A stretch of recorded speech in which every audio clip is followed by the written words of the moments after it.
In this video, I'll create a 3D model from a 2D design.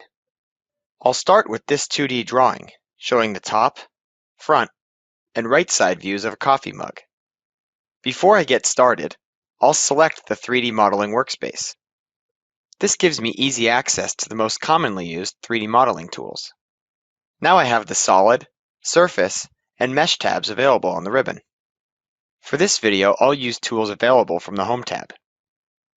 Because 3D objects are easier to create and visualize in a 3D view, I'll hold down the Shift key and mouse wheel button while moving the mouse to change the view.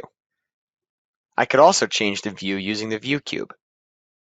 Next, I'll select the shaded visual style from the viewport controls.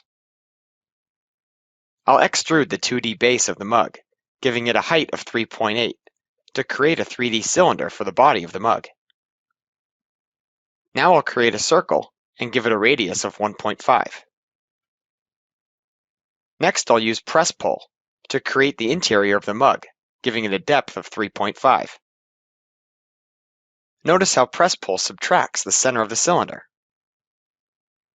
I'll select 3D Align, select the center line of the 2D handle, and press Enter.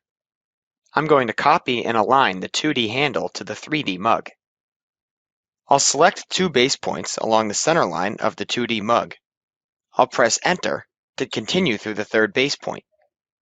Next, I'll select two destination points along the center line of the 3D mug to rotate the handle. For the third destination point, I'll select the end point of this center line to locate the handle to the mug. To complete the handle, I'll select Sweep to sweep the profile of the handle along the 2D path. And finally, I'll orbit around the 3D mug by holding down the Shift key and mouse wheel button.